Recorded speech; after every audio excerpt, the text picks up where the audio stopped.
NMCG से approved है। तो ये तुमको 8 साल में ध्यान आ रहा है ये अप्रूव्ड है?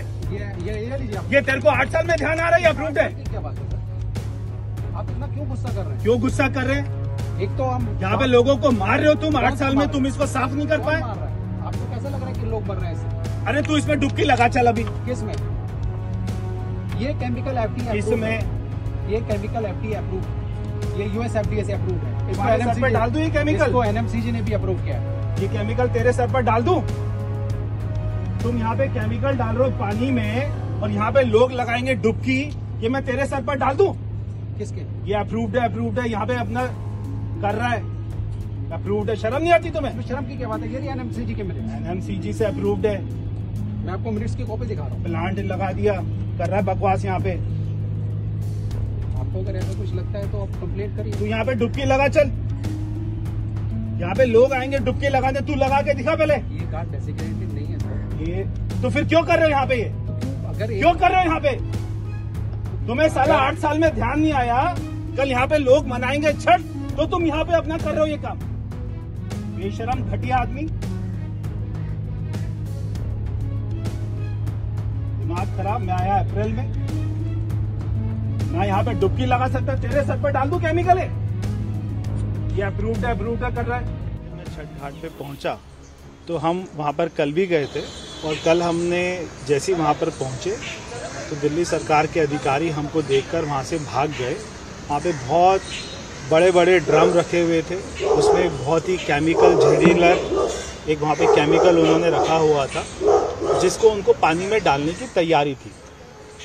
तो जब आज हम वहाँ पर गए तो हमने देखा कि वो वहाँ पे छिड़काव कर रहे हैं, क्योंकि एक कल अपना ANI ने एक स्टोरी ब्रेक करी थी कि वहाँ पे सारे केमिकल के झाग दिखाई दे रहे थे, तो वो उस केमिकल के झाग को दबा रहे हैं।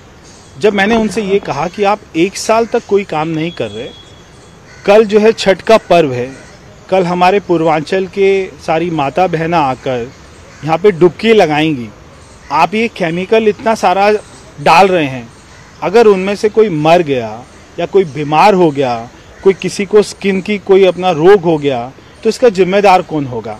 तो उन्होंने कहा भाई हमें कुछ नहीं पता, हमें तो अरविंद केजरीवाल ने आदेश दिया है, दिल्ली सरकार ने आदेश दिया है और हमें ये काम करना है। मैंने कहा क्या आप इस केमिकल को मैं आपके ऊपर में डाल दूं? अगर आप ये केमिकल को माता बहनों के ऊपर में डाल रहे हैं तो पहले मैं आप ही के ऊपर डालता हूं, तो उसको चेक कर लेते हैं कि क्या आपको कोई बीमारी होगी या नहीं होगी, तो उसके बाद में माता बहनों को उसमें डुबकी लगाने की परमिशन देंगे। मैंने इतना ही कहा। उन्होंने कहा पानी साफ है, इसमें तो डुबकी लगा सकते हैं, मैं भी लगा सकता हूं। तो मैंने कहा आप अभी जाके सबसे पहले आप ही डुबकी लगाइए, क्योंकि अरविंद केजरीवाल ने कहा था मैं डुबकी लगाऊंगा, उसने डुबकी नहीं लगाई। मैंने कहा पहले आप ही जाके डुबकी लगाइए, उसके बाद में माता बहनों को हम वहां पे डुबकी लगाने की परमिशन दें। तो दिल्ली के 40 लाख हमारी माँ बहनें कल जाकर अपना छठ पर्व मनाएंगी और वो वहां पे डुबकी लगाएंगी, उसमें से कितनी बीमार हो जाएंगी, इसका दोषी कौन होगा? अगर मुझे ये सब वहां पे देखने को मिलेगा तो स्वाभाविक है मुझे गुस्सा आएगा।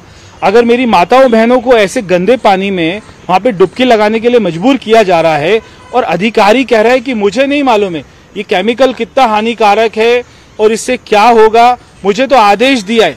बिल्कुल जैसे कोई अपना अनपढ़ व्यक्ति बात करता है कि भाई मुझे आदेश दे दिया, चाहे जहर है, चाहे केमिकल है, चाहे क्या है, मुझे तो डालना है। तो अगर वो ऐसे बात करेंगे तो गुस्सा तो आएगा ही। बस इस तरीके से आपने लगातार उनको डांटा, उन पे आवाज़ उठाई या उनको एक तरीके से आप चीखते रहे उन लोगों पे, कहाँ तक वो चीज़ ठीक मानी जाए? क्योंकि वो लोग तो सरकारी काम कर रहे हैं, जो सरकार की तरफ से उन्हें आदेश आ रहा है वो कर रहे हैं। उस बीच में उन लोगों पे लगातार इस तरीके से करना कि मैं केमिकल डाल दूँ या ये कर दूँ, जिस तरीके से आप अगर भी उनके साथ यूज़ कर रहे हैं। अगर सरकार किसी अधिकारी को ये कहे कि आप उसमें पानी के अंदर में जहर मिला दें और अधिकारी ये कहे कि मुझे कुछ नहीं लेना देना, मुझे आदेश आया है तो मैं तो मिलाऊंगा, तो ये बात कोई स्वीकार नहीं कर सकता। मैंने उसको ये बोला कि आप इसे रोक दीजिए, वो नहीं माना। वहाँ पे केमिकल का छिड़काव होता रहा। मैं भी सांसद हूँ, वो एक सरकार का अधिकारी है, दिल्ली की जनता से उसको सैलरी मिलती है। अरविंद केजरीवाल जी अपने घर से सैलरी नहीं देते, दिल्ली की जनता सैलरी देती है। तो वो अधिकारी मेरे को भी उतना ही जवाबदेही है जितना अरविंद केजरीवाल को है। जब मैंने कहा कि आप ये छिड़काव करना बंद कर दीजिए तो उन्होंने नहीं किया। मैंने कहा केमिकल को मत डालिए तो उन्होंने डालते रहे। मैंने कहा मुझे वो ऑर्डर दिखाइए जिससे ये अपना साबित होगा कि ये केमिकल हानिकारक नहीं है। उन्होंने मुझे कोई ऑर्डर नहीं दिखाया, कोई कागज नहीं दिखाया। उसके बाद में अगर अधिकारी मेरी बात नहीं मानेगा तो मैं कैसे उसको पानी के अंदर में जहर डालते रहने दूं? क्यों नहीं मैं उसे मना करूंगा? अगर वो नहीं मानेगा तो मुझे गुस्सा आएगा। और मैंने उसको बोला अगर आपको लग रहा है हानिकारक नहीं है तो आप इसको मैं आपके ऊपर में टेस्ट करके देखता हूं। और मेरे पास में क्या हल था? पर उस जगह के ऊपर आपको सरकार से एक तरीके से, सरकार में रहते हुए सरकार से आवाज़ उठाने की जगह आपने जिस तरीके से ऑफिशियल्स को डांटा या ऑफिशियल्स के साथ बिहेवियर किया, वो ठीक मानेंगे आप? देखिए, अरविंद केजरीवाल दिल्ली के मालिक हैं, दिल्ली की सरकार के मालिक हैं। वो ना तो हमसे बात करते हैं, हम उनको फ़ोन करने की कोशिश कर रहे हैं, वो हमारे फ़ोन का रिप्लाई नहीं करते हैं, हमारे फ़ोन को कभी कॉल बैक नहीं करते हैं, हमें कभी अपने पास में बुलाते नहीं हैं, हमारे साथ में बैठते नहीं हैं। 8 साल से मैंने उनसे कभी मुलाकात नहीं कर पाया। मैं उनके घर जाता हूँ, मुझे घर में घुसने नहीं। तो आखिरकार क्या करें? आखिरकार तो अधिकारियों से बात करनी पड़ेगी। अगर दिल्ली का मुख्यमंत्री बात करने को तैयार नहीं है, दिल्ली के मंत्री बात करने को तैयार नहीं है, तो हमें अधिकारी से बात करनी पड़ेगी। अगर अधिकारी भी मेरी बात नहीं मानेंगे तो आपको गुस्सा आएगा। मैं कैसे कोई अगर दिल्ली की जनता को जहर दे रहे हैं, दिल्ली की जनता को गंदा पानी दे रहे हैं, तो मुझे उसके लिए अधिकारी से अगर कोई गंदे तरीके से बात भी करनी पड़े, मैं वो जनता के लिए कर रहा हूँ, मेरे घर के लिए नहीं कर रहा, मेरे परिवार के लिए नहीं कर रहा। मैं दिल्ली की जनता को अपना परिवार समझता हूँ, मैं उनके लिए बात कर रहा था। अगर मुझे ऐसा लहजे में बात करनी पड़ी तो मेरे को कोई दिक्कत नहीं है, मैं उसको ठीक समझता हूँ, क्योंकि मैं हमारे छठ के पूर्वांचल भाई बहनों के लिए हक के लिए लड़ रहा था, मैं उनके स्वास्थ्य के लिए लड़ रहा था, मैं उनके लिए चिंता कर रहा था। अगर अधिकारी की गलती से कल कोई भी वहां पर माँ बहन के साथ में दुर्घटना हो जाती है, किसी की मृत्यु हो जाती है, तो मैं कैसे मेरी आंखों को बंद करके खड़ा रहूं और मैं कैसे उसको देखता रहूं? क्या वो अधिकारी को फांसी की सजा होगी? अगर कल को किसी की भी कोई भी घटना हो जाती है तो कल को उसकी जिम्मेदारी कौन लेगा? और मैं ये बोलूं नहीं, मेरे को उससे बात नहीं करनी चाहिए थी, मेरे को कुछ नहीं बोलना चाहिए था।